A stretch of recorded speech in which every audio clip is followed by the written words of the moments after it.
Now back to Just Energy Radio with Dr. Rita Louise.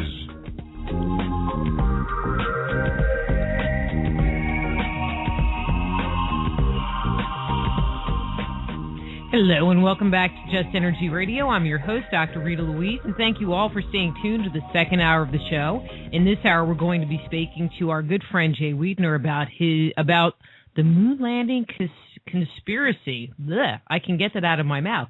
But I have a number of announcements before I bring Jay on. First, our new book, Man-Made, The Chronicles of Our Extraterrestrial Gods, will be in currently. And so on the webpage, www.manmadethechronicles, we are offering a pre-release offer where we're giving free shipping of the book to anyone that orders it before we get hard copies in our hand. Also, the book will be signed by myself and my co-author, Wayne LaLiberty. So take advantage of this offer. I think we're going to extend it until the end of the month, but we should have books in hopefully next week. Woohoo! I'm excited. But manmadethechronicles.com. Also, Just Energy Radio is moving to a new network. Starting on the 19th of October, we will be on the Inception Radio Network. One of the things that I like about that network is that they have a, like Android or iPhone app, so you can listen to the show live streaming on your phone while you're at work. Like if they have that block thing on your computer so you can't get to the website, a little workaround. They're also available on TuneIn Radio. One last announcement, Paradigm Symposium, couple of weeks, Minneapolis, Minnesota. It's a conference you don't want to miss. I'll be there in the exhibitor hall doing readings, hanging out, selling books. But, you can hang out with me and Eric Von Donigan and Georgia Zoukalos and all those, cool ancient alien people, as well as a number of the other good friends of Just Energy Radio. Okay, let me tell you a little bit about Jay and get him on the air. Jay Weidner is an author, filmmaker, and hermetic scholar. Wired magazine called him an authority on hermetic and alchemical traditions. Jay is a renowned author, filmmaker, and hermetic scholar. Wow, that's a duplicate sentence. Considered to be a modern-day Indiana Jones for his ongoing worldwide quest to find clues to mankind's spiritual destiny via ancient societies and artifacts, his body of work offers great insight into the circumstances that have led to the current global crisis. So from sacredmysteries.com, please welcome to Just Energy Radio, Jay Weidner. Hey, Jay, how are you? I'm great. How are you? I am doing good. It was so fun to meet you at the Sacramento Paracon a couple of months ago. It was an honor on my part. Oh, it was an honor to meet you too. It was a great conference, actually. Yeah, I had a wonderful time. So one of the things we're going to talk about is your new video about Stanley Kubrick, but I don't want to jump to the punch about that because it really has to do with the moon landing conspiracy.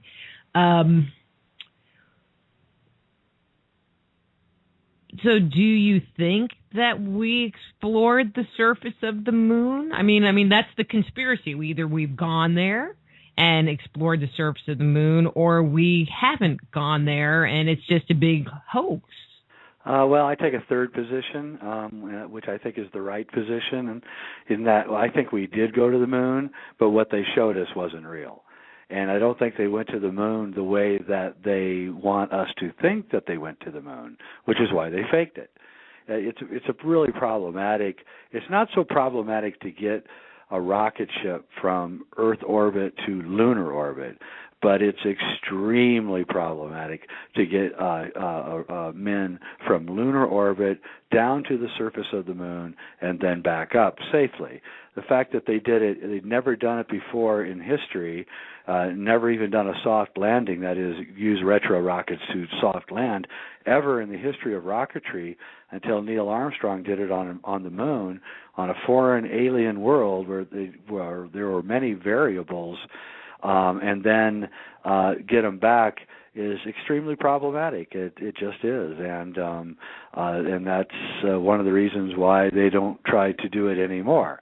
So, they went, but they used a higher technology, a technology that they don't want us to know about, to get there and to get back. And they collected moon rocks. They put reflectors up. They did all the things that they did. There's probably, lunar rover tracks of some kind up there, maybe even American flags at the 6 places. Those things could all be true, but what they showed us was not real. What they showed us was fake.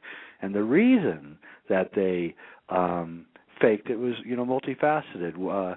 One is that you can well imagine if they had clipped a rock or a boulder, of which there are literally millions all over the moon, if they had clipped a rock or a boulder on their way down, it would have toppled over and they would have crashed and they would never been able to get back, and the entire world would have sat for 6 to 8 days while they literally starved and to death and died of thirst.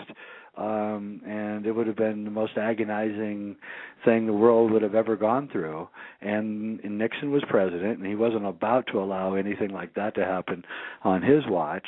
And so they, earlier than Nixon, I believe that they decided in 1964 to fake the landings as a safety precaution in case, they decided to not actually show the landings. And so it was purely a publicity stunt in a way. And so this is why the astronauts never did interviews, why Neil Armstrong, who could have been a senator even from Ohio, never left his ranch. He died just a few months ago, and literally he only did 2 interviews in the entire intervening years, over 40 years, and it was reported that you tried to come onto his ranch in Ohio to speak to him, he would chase you off with a shotgun, and and he didn't want to talk about it because he really wasn't a very good liar. And the proof is in the pudding. If you go watch the press conference that the 3 astronauts did after the landing, they don't look like 3 guys who achieved something that no one had ever achieved.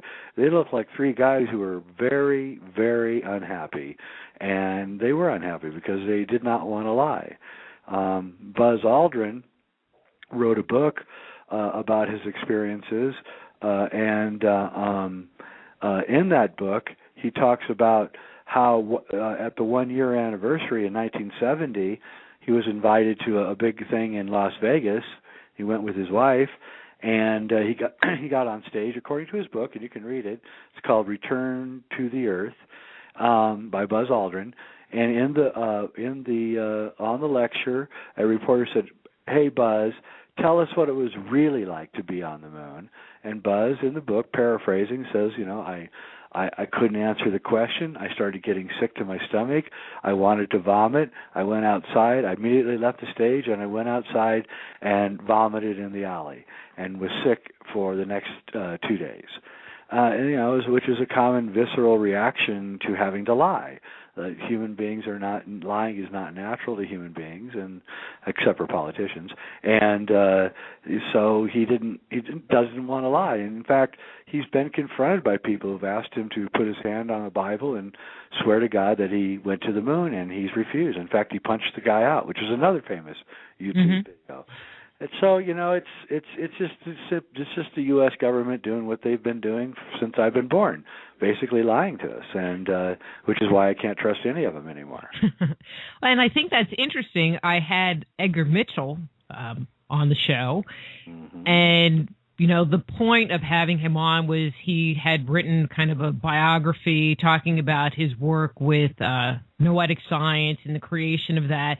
But of course, since I had him on the show, I had to ask him about, the whole Apollo thing and Apollo 13 and 14. And he sounded pretty convincing, like he had gone to the moon. I mean, he was pretty upfront about his experiences. Yeah, that's interesting because one of my good friends in my life was Dr. Robert Masters, top hypnotherapist, worked with Margaret Mead, husband of Gene Houston, wrote several books, scholarly books on hypnotherapy and neuroscience. And I was talking to him once while I was formulating all of this, and he said, well, I hypnotized Ed Mitchell. And I said, really? He said, yeah, he came to me a couple of years after he went to the moon, Apollo 14, and he was a very troubled man, having alcohol problems and things. And he said, I have a big problem, and you need to help me. And Dr. Masters said, well, what's the problem? He says, I can't remember what happened on the moon. And he said, really? He said, would you hypnotize me so I could remember? And Masters told me that they did several very deep hypnosis sessions, and dang, he just couldn't conjure up the memories. And that's a true story. I mean, so, and this has been written about by Masters in a book, so I'm not betraying patient-doctor confidences here. It was well known that he went to Dr. Masters in hypnotherapy sessions to try to recover his memories of being on the moon. But alas, he couldn't. So I can't tell you any more than that. I can only report the facts. And I think, Dr. Mitchell is a very really great guy, and Institute of Noetic Sciences is an awesome operation, and I'm not trying to disparage him in any way, but that he cannot escape the fact that he could not remember in the early 70s what happened to him on the moon, and that is a very telling remark. I think he's an honest guy, and I think he was mind controlled, and I think he knows it. Well, I mean, especially if you really go around that conspiracy theory corner, with the whole noetic science organization becoming popular and him getting out in front of the public, not as an astronaut, but as a representative of this organization, I could see where there might be a little hanky-panky so that he could keep his cover. Well, I agree. In fact, Apollo 14 is actually the one of the missions that has the most fakery going on. There's a picture of Alan Shepard hitting the golf ball, and next to him in the photograph is Ed Mitchell. Presumably that's who they are in the suits. You can't really tell because they have a faceplate which hides their identity. And then the real question comes, well, who took the picture? I mean, And there's a famous shot of Ed Mitchell standing in front. He's in a crater. It's a wide shot, and Richard Hoagland, the anti-NASA conspiracy guy, he has taken that picture and taken it and put it under a computer and lowered the contrast and raised the gain. And there's all this stuff in the sky behind Dr. Mitchell. And Hoagland says that these are 20-mile-high glass cities that you can't see, except when you rearrange the gain and lower the contrast on the photograph.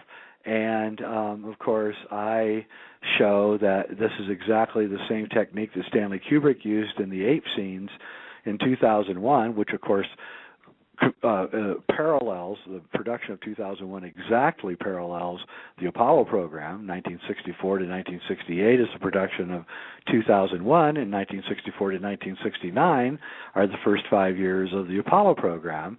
Carl Sagan, a lot of other NASA scientists worked on 2001 while they were working on Apollo, which is also very odd. In fact, the science advisor, Fred Ordway, to Stanley Kubrick, was also the top science advisor to the Apollo program. And apparently, even though they were rushing to get these space launches going, he had enough time to spend over half a year every year in London helping Stanley do 2001 Space Odyssey. And so, my contention is that 2001: A Space Odyssey was a research and development project to allow Stanley Kubrick to create and concoct the exact way that they would fake the Apollo moon landings. And I think I've done a pretty good job. Michael Barra, who is Richard Hoagland's co-author on Dark Mission, had recently wrote a book called Ancient Aliens on the Moon, and on his website he promised that he would put down my theory and show exactly why I was wrong. So, of course, I was one of the first people to buy his book because I wanted to find out what my arguments, how I was flawed.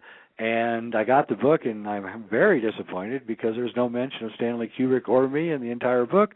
And my conclusion has to be that Mr. Berra examined my evidence, realized that I had it tight and locked down, and instead of showing where I was wrong, he decided to just ignore me altogether, which is probably a very wise move on his part. And it's not just... Well, I have him scheduled to come on the show in about a month. Should I ask him for you? Yeah, please, ask him. why he didn't include it. He's an old friend of mine. I really like Michael, and I wanted to get into a spirited debate with him on some radio show or something, but alas, that's not going to happen now. So, that the whole thing is and it's not just that it was an R&D project, but Kubrick leaves clues throughout his films about it, and one of the things that he uses in his later films to symbolize it is he uses a ball, a white ball. It's either a tennis ball in The Shining, or it's a cue ball in Eyes Wide Shut. And at the end of Eyes Wide Shut, Sidney Pollack is playing pool with himself while talking to Tom Cruise about how he shouldn't mess with the people that rule the world. And at one point, it's classic, he holds up the white cue ball and he looks at it and he says, "There are things that you will never know," as he's looking at it. And it's obvious to me that Kubrick is using white balls as a symbol for the moon in his later stuff, and over and over. And so I'm convinced of it. The topper off of all, and I invite everybody to see Kubrick's Odyssey so that you can see my evidence. But the topper of it all is that in 1973, after Apollo was long gone, Stanley actually managed to procure from NASA 2 $3 million lenses that were specially designed by NASA for low-light satellite photography and get it for free from NASA. And he shot his film Barry Lyndon in candles, using candles as light with these super-fast lenses. And you have to wonder, why is our government giving a filmmaker living in London $6 million in free lenses?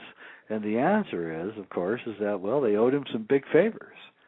The last bit of evidence, besides the very physical evidence that I will present, is that I worked in Hollywood for years, and I knew a lot of people in Hollywood, and the whole Stanley Kubrick faking the moon landings is well known among the upper echelon in Hollywood, and it's considered a big joke. And the upshot of that is the film Wag the Dog, in which Dustin Hoffman plays a film director named Stanley, who's hired by the CIA to fake an event, i.e. Wag the Dog, and near the end of the film, Stanley, Dustin Hoffman, brilliantly played by Dustin Hoffman, begins saying out loud, "This is my greatest work. I want to get credit for it." And then the next scene is a newspaper article where Stanley has unfortunately met an untimely death by drowning in the Pacific Ocean. And, and Stanley Kubrick went out on a limb in his film Eyes Wide Shut to expose the rulers of the world, and met an untimely death 5 days after he showed the film to the Warner Brothers executives. I'm not saying that he was murdered, but we just don't know. Either way, there is enough smoke here where there is a fire. I will tell you this, I cannot prove I do not have a smoking gun. It's true that shows that Stanley Kubrick did it. But I do have the smoking gun on how it was faked, using front-screen projection and actually using Hoagland's work against him, because Hoagland thinks that the lines and striations that are seen in the skies around the astronauts when he closes down the gain and puts up the contrast are 20-mile-high glass cities that you can't see. I don't know where the dust and stuff settles on the moon. I can't understand why it doesn't settle on these invisible glass cities.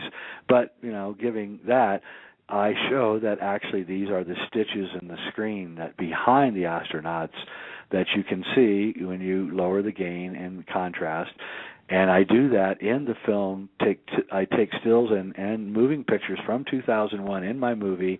I do exactly what Hoagland did with the Apollo photographs, and you can see the exact geometries around the apes in 2001, which is merely the flaws in the front projection screen sitting behind the apes. Okay, so, but for us not movie people, yep. What does that mean? Can you kind of go into the technology a little bit? And I just have to ask one question. So there's a YouTube video that is, I think it's called "Faked Moon Landing." And you see Neil Armstrong coming down the ladder, but then he falls, and I think it's pretty funny because basically they're like, we're on the blanking moon, and then they're walking around, and this lighting thing falls down, and then one of the little guys walks, one of the set hands walks across the screen. I mean, it sounds like that's kind of what you're talking about. Well, it is what you're talking about, that it was just this whole, Warner Brothers production. Yeah, it was, and interestingly enough, he had, unlike other filmmakers, Stanley had two separate studios that he was working at. Interestingly enough, one was where he did all the front screen work for 2001, and the other was where he did everything else. And a very small crew working at the Shepperton Studios where he did the front screen projections. And the other one, he had a big, huge crew. And he spent 2 years of the 4 years working on the front screen projection stuff for 2001, which is about 17 minutes of a 2-hour and 40-minute movie. And then he spends another 2 years from 66 to 68 working on the rest of the movie. And so we can see that he spends most of his time working on a very small aspect of the film, and the reason that he put so much time in there is because he was doing two films at once. So I'll try to do this on the radio as best I can. It's a technique called front screen projection, which is the exact opposite of rear screen projection. If you've ever watched old Hollywood films where people are driving in cars and you see the street going by and the windows behind them, and it looks kind of funny and slightly contrasty and things, that's front screen projection. That's literally the actors are sitting in a car, there's a movie screen behind them, and then behind the movie screen is a film projector projecting the street scenes going by. That's the problem with rear screen projection, is that there's a fall off of light as it hits the screen, and so the background images are slightly darker than the actors in the car. And so it's unsatisfying and really it looks fake, and they don't do it much anymore because it looks so bad. But, in the old days, Hollywood didn't know what they were doing so much, and they had to do it. Stanley couldn't do that because you would immediately notice that the background was not the same light as the foreground. So he pulled out a very little-known technique called front screen projection. And front screen projection solves the fall off of light on the screen because it doesn't have to go through the screen. It can reflect off the screen. And so what it is that your actors are standing in front of a screen with props around them, rocks and trees, but the background is just a blank screen. And the projector is in front of the actors, and it goes through a split mirror, and it projects onto the screen behind them, and then a camera is also looking through the split mirror, and it captures the scene, and there's no difference in the light between the light falling on the apes in 2001 and the light falling on the desert background on the screen behind them. So this solved the problem. In fact, many people thought that he had actually filmed the ape scenes in 2001 in a desert somewhere, but that's not true. I've talked to the technicians who worked on it. It was all filmed inside a studio. There are no outside shots in 2001. And this is Stanley perfecting a technique which would become the technique up until George Lucas finally perfected computers in Star Wars, and then front screen projection got junked, and now we have blue screen and green screen photography going in movies, and they don't use it anymore. So he perfected it. It is well known. He's given credit for, and even got an Academy Award for the special effects, his only Academy Award, and for 2001. And the fingerprint. Now you have to understand, there's a fingerprint that tells you that you're looking at front screen projection, and the fingerprint is this. The actor is standing on a stage with props. So the ground below him is real ground. The rocks next to him are real rocks in the ape scenes. But there's always a barrier. There's always a line between the soundstage floor and the projection screen. You have to cover the edge of the screen so that it's not seen, because it's a giveaway. It's like the magician's sleeve. He can't roll up his sleeve and show you he has nothing up his sleeve, because if he did that, you would see all the props of how he's moving his cards around and where he's putting the little bunny rabbit when he makes it disappear and all that. And so looking at 2001, you can see that Stanley strategically placed rocks and dirt and gravel and things to hide that line. But the same exact technique is used in the Apollo footage. But when you look and you examine the line, that little line between the stage and the screen, you can see that there's a slight focus problem. That the rocks and pebbles on the stage are in focus, but there's a slightly out of focus field right on the other side of this line. And it's always behind the apes in 2001, and it's always behind the astronauts in the Apollo footage. Always. Unless there's nothing behind them at all, which he did sometimes. He filmed them just on a black stage, so you don't see anything behind him, which is also mighty suspicious. And once you see it, you can't let it go. And you can go through all the thousands of Apollo shots that are in the archives in NASA, and I have thousands of fans who are doing this every day, and it becomes so glaringly obvious that after a while you just start laughing because it's so funny.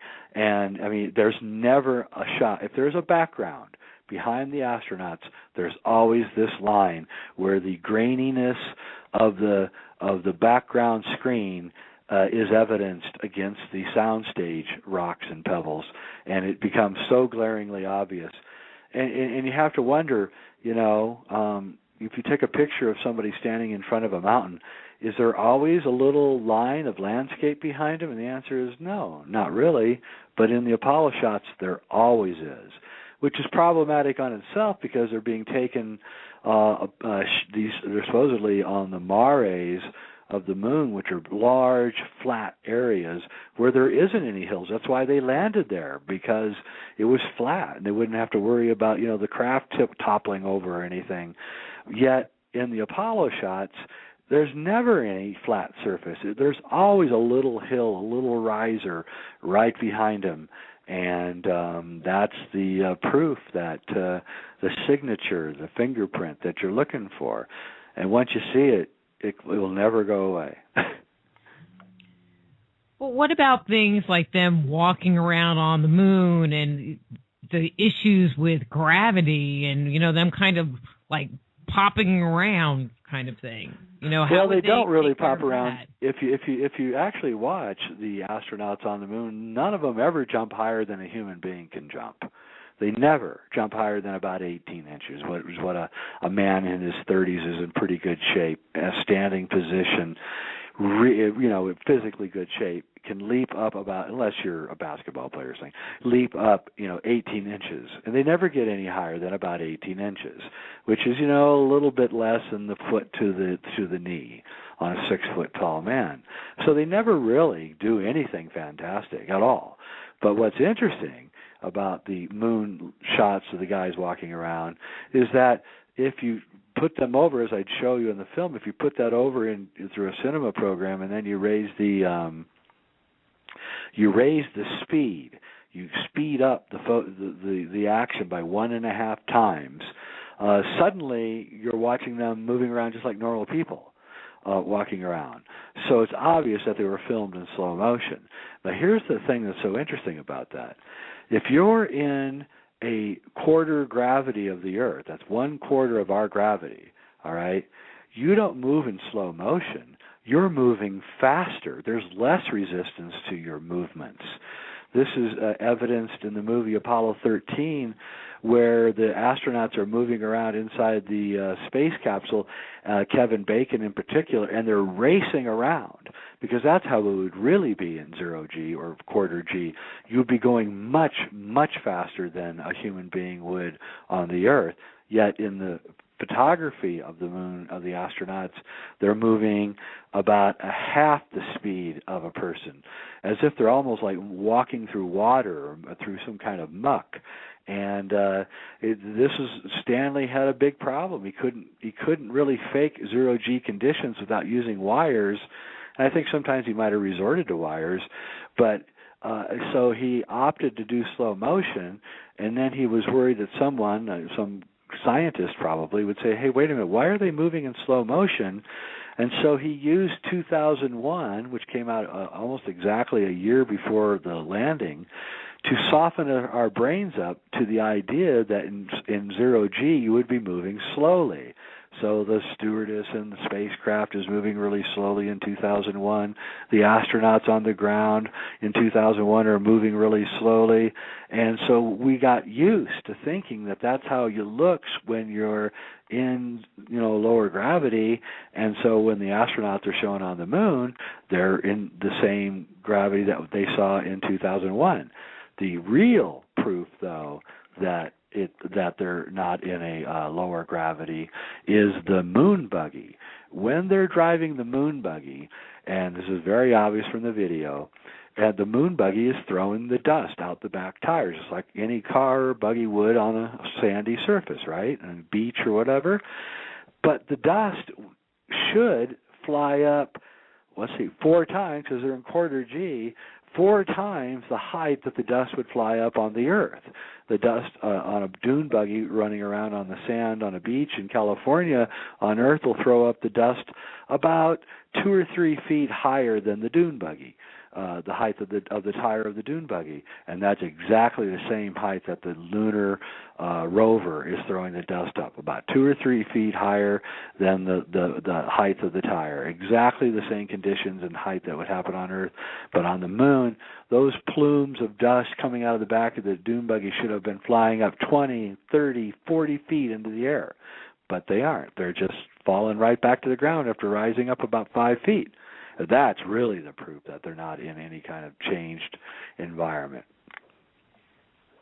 I'm just going back to the spacesuits for a second. I always believed that they moved so slow because those spacesuits were so cumbersome. And I think that's kind of what people were told or people were led to believe. So I think it's interesting, just this kind of one level of programming that you're insinuating. And then 2, we don't know what it would be like on the moon. It takes somebody to sit down and go, oh, wait a minute, but it's going to be quarter G, so that sand should be flying further. I mean, the average person wouldn't think about it, and especially in the 60s, wouldn't think our government would lie to us that way. Well, that's right. It was the 60s, and we were all very naive. But, in order for those guys to be moving slower than they would be on Earth, those spacesuits would have to weigh 4 times their Earth weight. So those spacesuits would have to be, average man, say 160 pounds, an in-shape man. So 500, whatever it is, 4 times 160, 500, 600 pounds.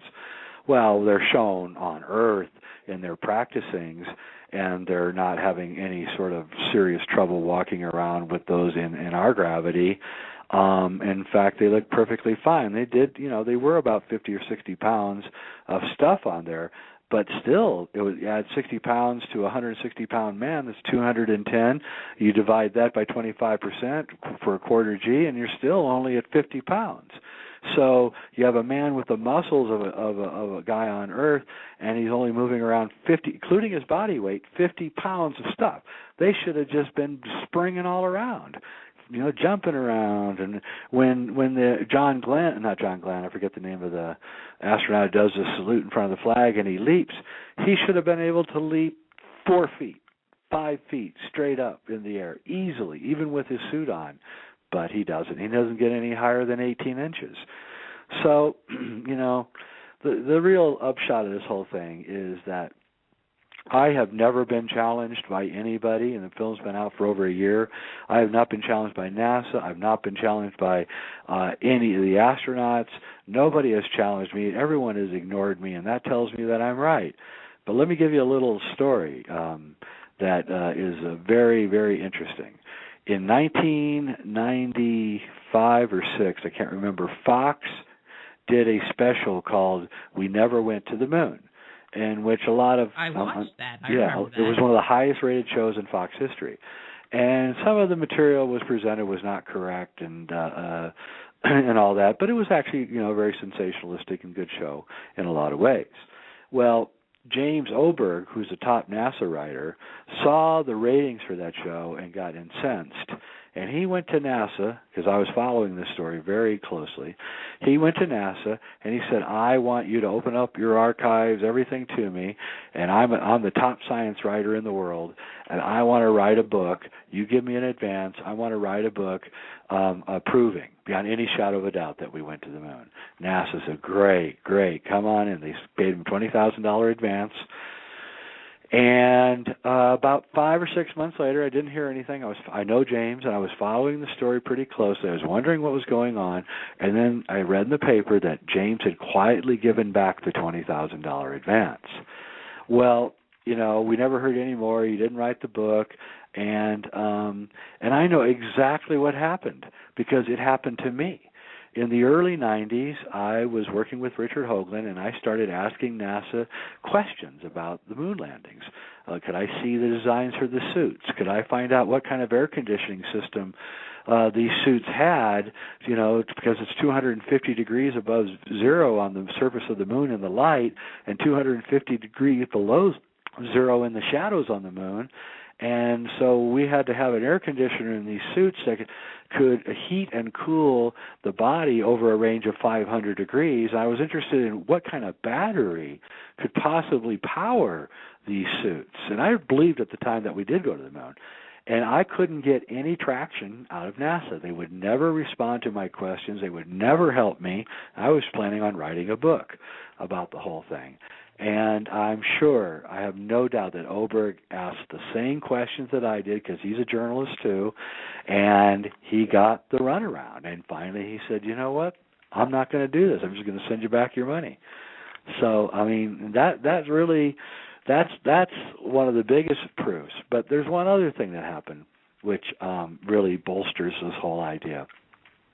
In 1995, Richard Hoagland and I went to one of the top investment firms in the world, and we had 5 minutes to present our plan for this company, this investment firm, to make a whole lot of money, because that's what they do.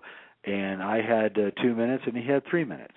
And I got up first for 2 minutes, and the lawyers were already looking at their watches. This is the top floor of one of the biggest buildings in one of the biggest cities in the United States, and they were already looking at their watches before I started. And I presented a plan that we would make an IMAX movie called Return to the Moon, in which we would privately launch a 3D camera that would orbit the moon. It would fly over Hyginus Rill. It would fly over the Apollo landing sites. It would, again, I believe we went to the moon at this time. And it would be an IMAX feature, and we would make gazillions out of it. And the whole thing could be done for a little over $20 million. Well, we were in that office for 2 hours. We had a 5-minute meeting, and it lasted 2 hours. They hired a very famous movie producer to make this film. It was all going forward. And they also hired a guy who trained with Buzz Aldrin and Neil Armstrong to do the diligence on it, make sure that we could indeed launch the thing, make sure that the cameras were indeed going to work, and, all the things that we said we were going to do, right? And ironically, this guy lived in my town.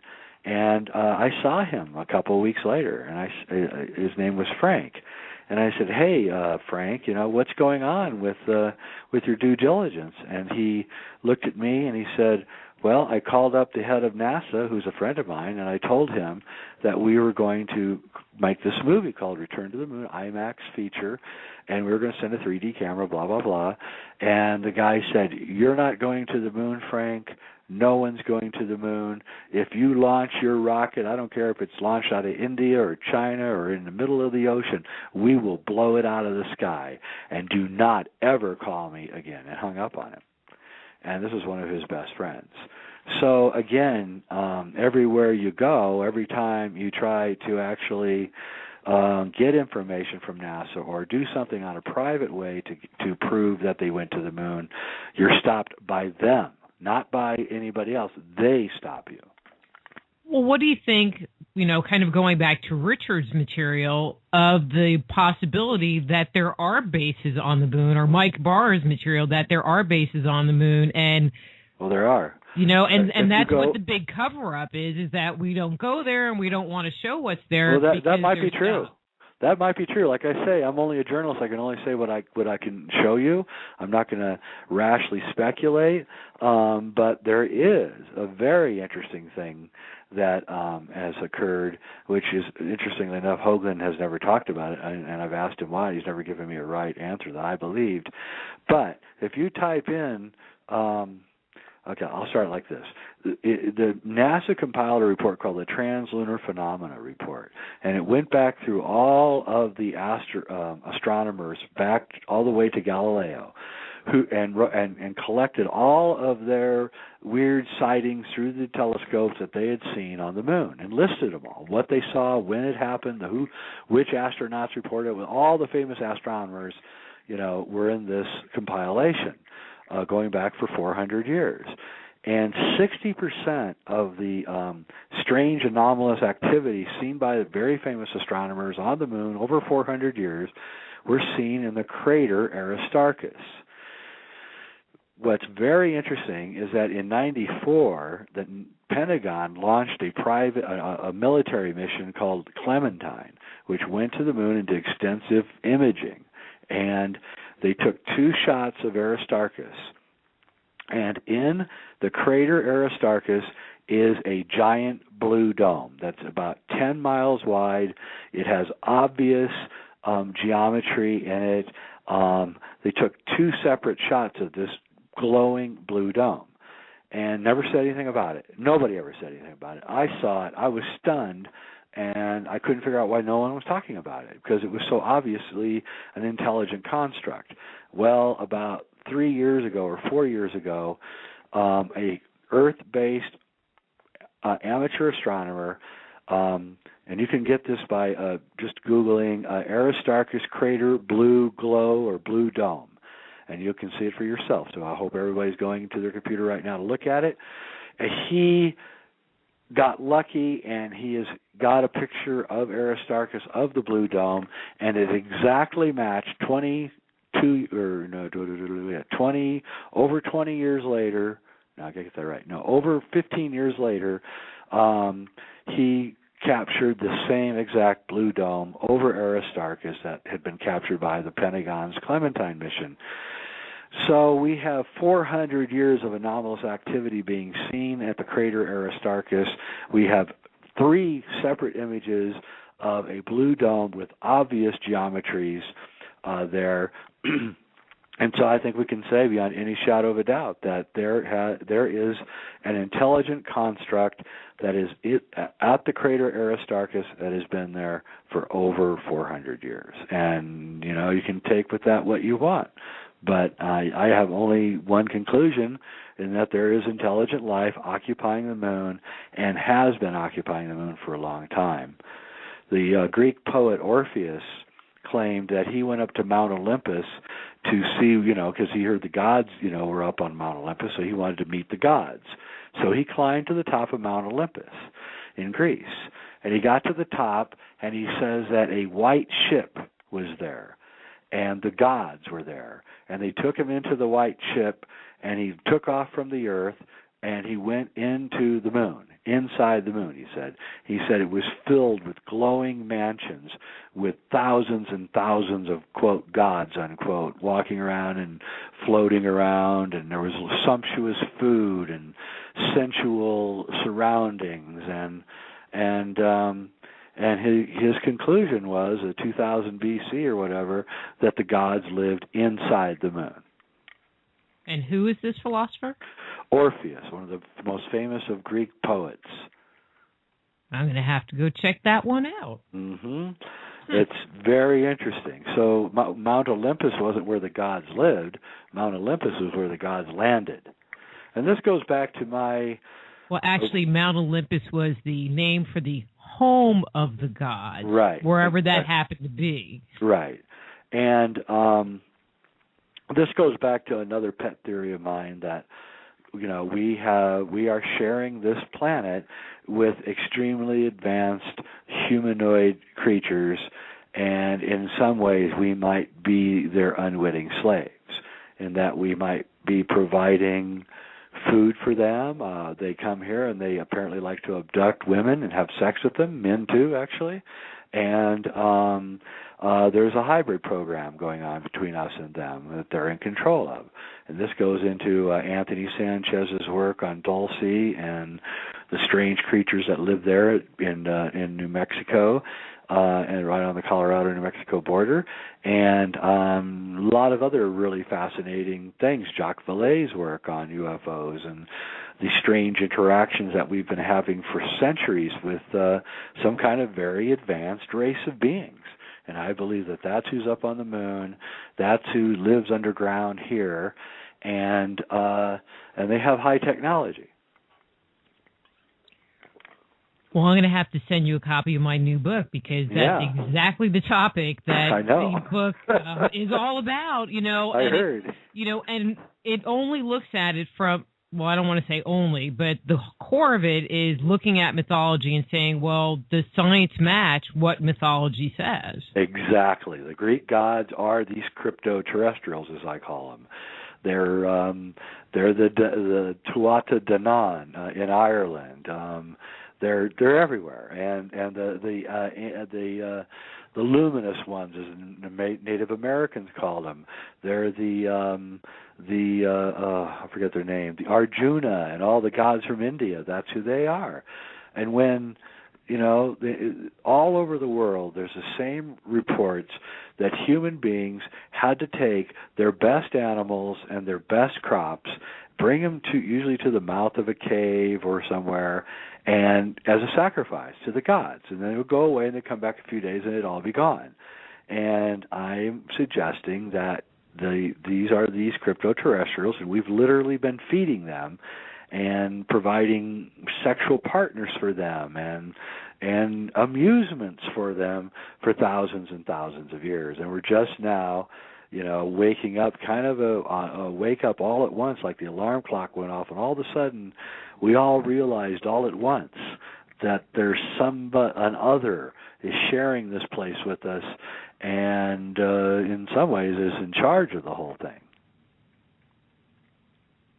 Yes.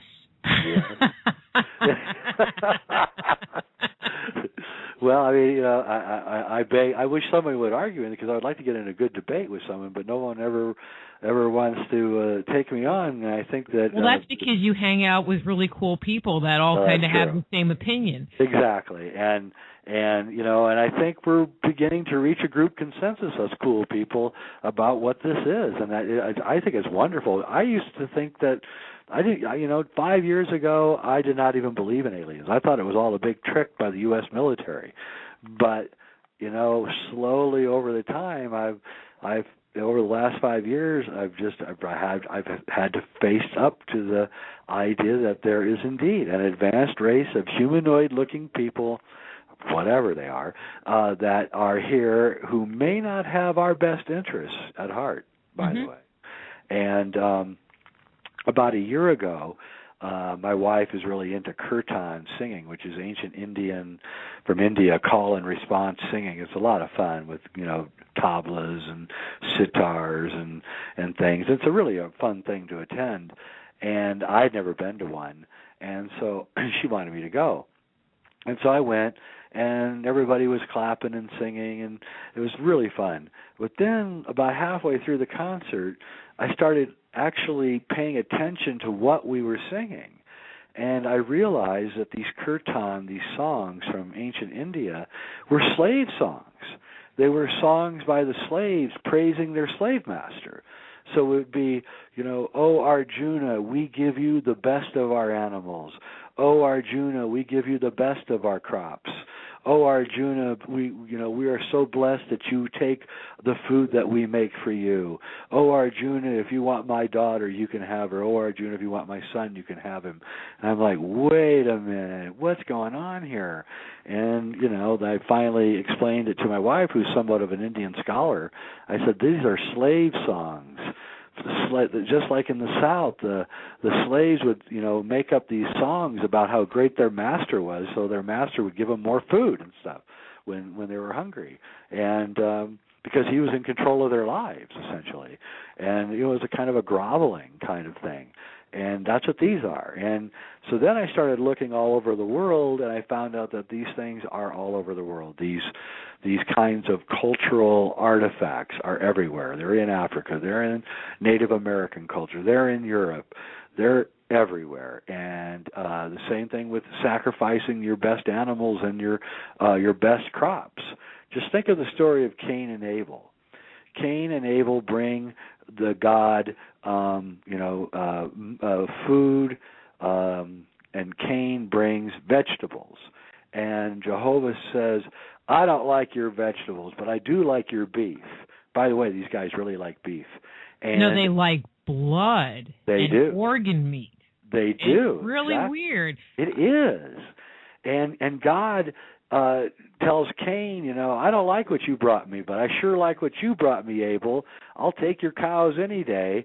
And then Cain is jealous and kills Abel, right? That's the story. Barbecue. Yeah, exactly. It is, and it even goes to the extent of the gods ordered the Indians, and not the Native American, but the ones in India. They ordered them that they couldn't kill their cows anymore, and that's why the cows walk around the streets of India untouched by anyone, even though people are starving everywhere. And that's because the gods wanted the cows for themselves. I would even go so far as to say that vegetarianism might have been put on by these guys to. You look at the origins of civilization, and you can see that we're put onto a grain-based diet with the beginning of agriculture, and but the gods are getting all the good stuff, and we're getting the grains, we're getting the neurotoxic wheat and the fatty white rice. And well, I'm going to give you a different spin on that. Go for it. A different spin. I mean, one of the things that, people like to say slave species or that we're slaves. Yeah. Change the word, Jay. Domesticated.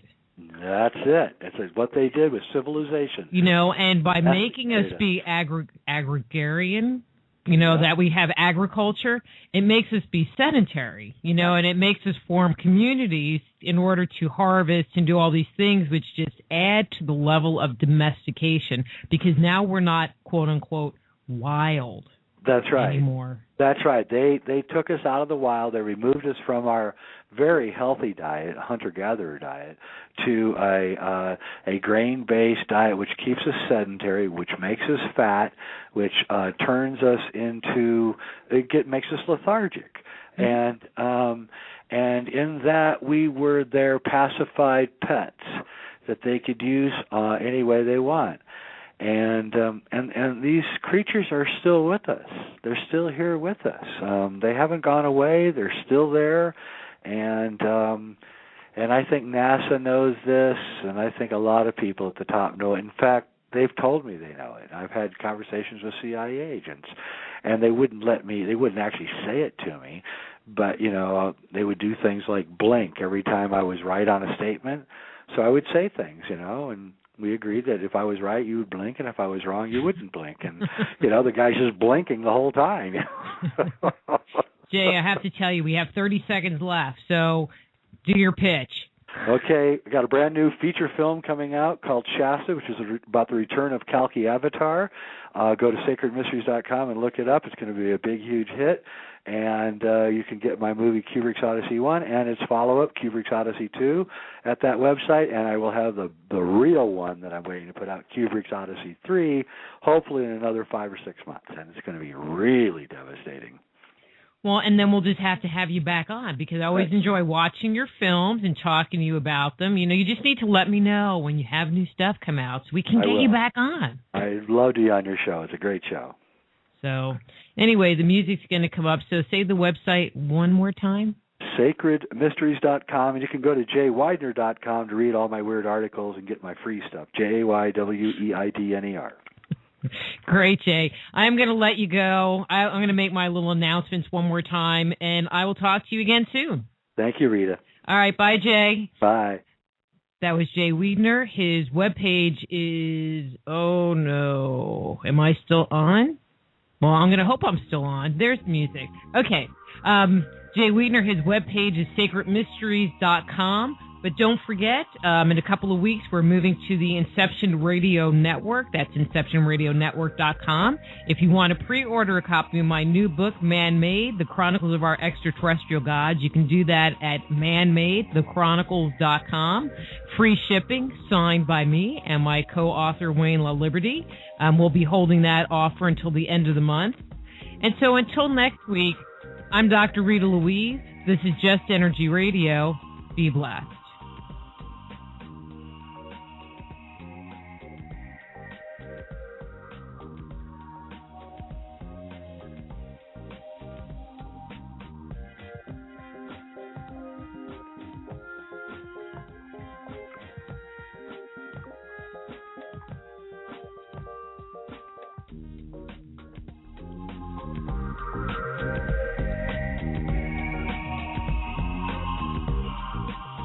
Join host Dr. Rita Louise each week at this time for Just Energy Radio.